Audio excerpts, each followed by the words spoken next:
Hey cats, EDDBUD here. Today, an initial review of the second iteration of the New Balance FuelCell Rebel, the Rebel 2. Now on first inspection, the midsole is practically the only thing that looks the same from the Rebel 1, but looks may be deceiving. Love it.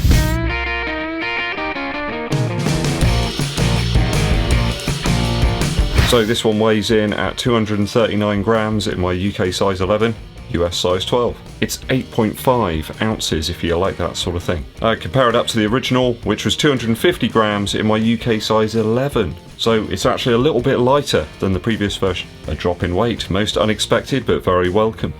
Welcoming like an inn on a windy, cold, stormy night. If you're a US size 9 type of person, you like those baseline level stats, and it's 204 grams or 7.2 ounces for this one. A retail price of only 120 Earth credits. He says only. It's not really only, it's a quite considerable amount of money. And two colourways. I picked up this sort of red one. They said something about chilies or something, I don't know. And then there's an orange one as well, which reminded me a little bit of Calippos. I'm not sure if that's a thing over in the US, so it's kind of like an ice pole, basically. Very orangey, though. Like a stinging orange taste. It used to upset the roof of your mouth. It was so tangy. So how did this one shape up on my initial run? Let's get to it.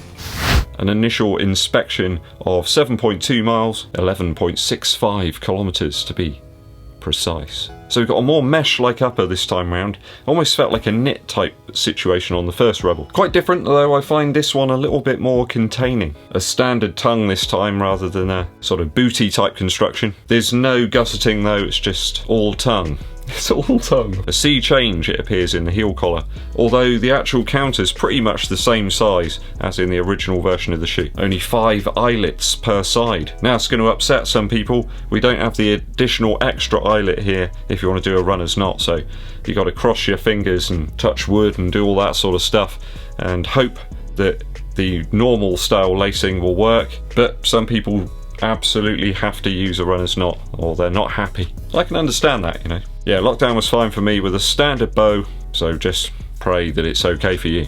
Seems like an odd omission, New Balance. Why did you choose to do that? You know, you could always get your hole punch out, can you, and just put an extra couple of holes there. Or maybe if you're into doing some leather work, you could put some rivets in there or something. They actually do have one on this side.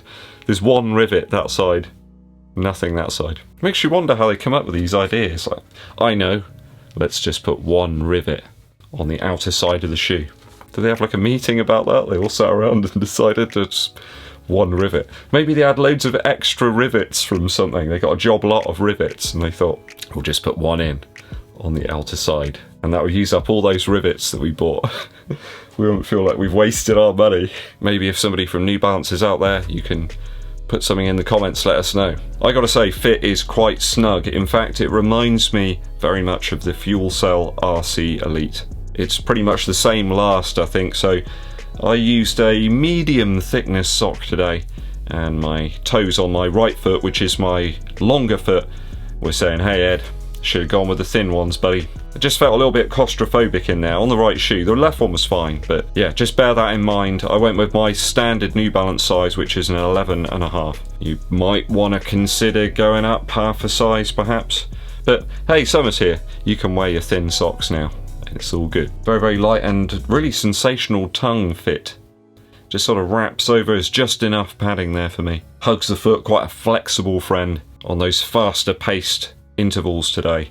It really did feel very nimble. I'm going to give this a 2.7 out of 3 after my initial run. Midsole now. Midsole wise, there seems to be a little bit more fuel cell here. When I did compare it up against the Rebel, it does seem as if there's perhaps a touch more in the heel and the forefoot.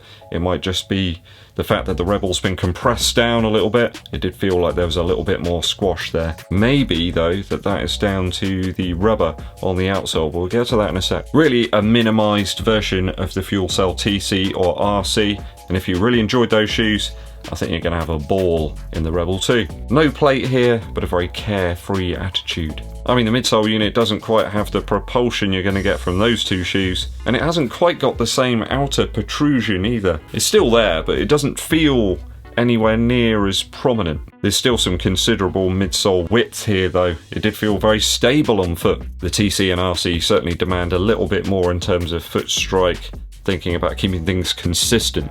So the session today in the Rebel 2 was 10 times 400 meter repeats. I had a 2-minute cool down after each one to recover. I wasn't just stopping, just like a jog, easy pace in between. I think I got down to about 1 minute 29 on the latter repeats, which I was really pleased with. So that was about 6 minutes per mile pace, which equates to 3 minutes 44 per kilometer pace. Very happy with the smooth, soft and full of beans midsole. Similar to the FuelCell RC Elite really, but I actually think I prefer the upper on this shoe. I mean, the two shoes are very close in terms of weight, but actually very different in terms of price. I have to say I think it's a great subtle improvement here in terms of midsole over the Rebel 1. More structure perhaps in the upper, yet still with that high octane feel underfoot. I think if you were a user of the Rebel and you like those, then you're gonna like this shoe. Yes, it looks different, but don't judge the book by the cover. Talking about looks, I think this shoe looks awesome. It's very simple, minimal. It reminds me of a certain food product, but I can't quite put my finger on it.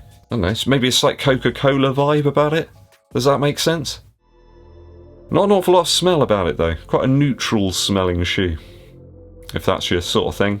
I really decided to hammer the last 4 of those intervals, and it felt good. They were tougher, so I brought the recoveries down as well in terms of pace. I really wanted to push myself though and see where I could go, see what I could do. And the engine was purring nicely, like a satisfied cat. So certainly a midsole foam you can train and race in. I think if your budget's around about 120 Earth credits and you want something that's going to tick a few boxes, this is going to do it. And also I got to use this on a range of paces on that session. Some recovery stuff, some warm up, and towards my top end speed. And it just felt good across the board. And that's a big improvement over the original version of the Rebel, which I really didn't like at those slower paces. Just felt odd. So I'm going to give it a 2.9 out of 3 for the midsole after my initial run. A high score, but warranted. Outsole. Now the outsole was a bit of a weak point on the original version of the Rebel. That odd clear bubble-like protrusion factory. They're replaced by thicker, grippy, slicker rubber. In 4 sections, in fact, across the outsole. 2 of them intermingle in the midfoot, 1 in the heel and outer edge. And there's a little bit of exposed midsole here, as per the Rebel 1. The rubber patterns provided some excellent grip on my concrete playground. Passers-by were left befuddled by Basinski as he smashed out 400 meter repeat after repeat with this wide-eyed manic grin. Clearly having far too much fun in a shoe that I've been waiting to test out for many, many a moon. I've got a feeling that this rubber here is going to stick to wetter surfaces an awful lot better than the first version. I did slide a few times wearing the Rebel 1, certainly on some smoother stone surfaces. Though, the proof will be in the pudding. Lots of visual discoloration already though. I was a little surprised to see that, though only time will tell if that equates to rubber demise. I'll give this, after my initial run, a 2.8 out of 3. It does all the things that you need it to do. Really grippy, really slick. Not quite as good as the RC Elite outsole configuration, but very close to Puma Grip or Adidas Quick Strike. Value-wise, we got a brilliant all-round package here in the New Balance FuelCell Rebel version 2. And there's little to lower the score whatsoever. Appropriately sized laces for once. There's a little bit of give to them, just enough. The amount of give that you want once you've poured the milk onto the Weetabix and it just starts to separate slightly. That sort of give. A nice fit though, it is quite snug, so you better watch out. More a race style upper, I suppose. I know Seth Demore always talks about how he likes his uppers to have that sort of slightly snug race feel, for that type of shoe anyway. And I think you've got that here, so I mean you could race in this shoe. I'd race in this shoe, definitely. So just bear that in mind when you think about sizing up. You may not want to, you may just want to put on your wafer thin socks. A midsole that's a bit like the new Radicals and gives you back quite a lot of what you put in. Lots of soft squish here, but with a little pop too. I mean the midsole's not too flexy. There's a bit of give there, but the midsole's versatile enough for a range of paces this time round. a grippy outsole rubber. Quite slick and malleable in fact, and it was a real blast to run in, just like the first version. More forgiving at easier paces than the original version, and a real gem here. So many good shoes already in 2021, and we're only into April. I wonder what May might bring. I'm keen to see how this one works out on a long run.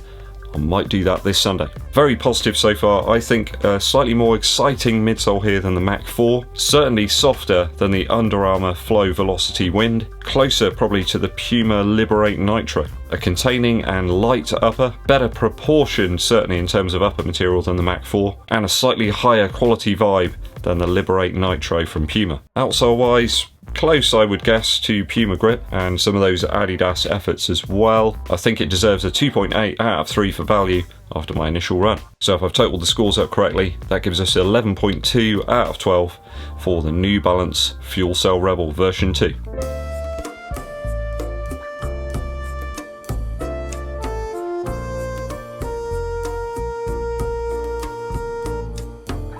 So it just pips the Under Armour Flow Velocity Wind in terms of overall score. Just. Have you picked up the Rebel version 2? Are you thinking about it? Are those gears turning? Let me know your thoughts and opinions down in the comments, people.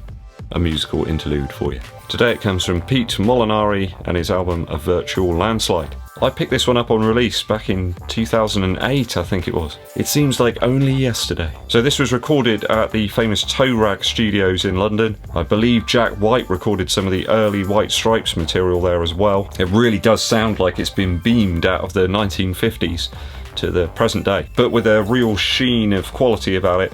Doesn't sound noisy, it just sounds like the vibe and the overall kind of musicianship has slightly been shaped by the studio too. Pete Molinari's voice is fantastic, quite a high-pitched sound. It just floats on top of the beautiful acoustic guitars and those 50s rockabilly style drums. It came out of the Wilderness and Adeline are my two favourite tracks on this album, and I believe there is a cover version of a Billy Childish track on here, track 9, which is I Don't Like the Man That I Am. There is certainly a link there. It's the same label, Damaged Goods, and the legendary BJ Cole pedal steel player that you probably have heard of is on here too. So absolutely worth checking this one out by Pete Molinari. It's called A Virtual Landslide. Okay cats, thanks for tuning in and sticking with me to the very end. If you want to help the channel out, please hit that subscribe button and click the bell below for notifications when I launch those new videos. And it really helps the channel out if you give this video a thumbs up like and also share this video with your running buddies. My name's EDDBUD and I'll be seeing you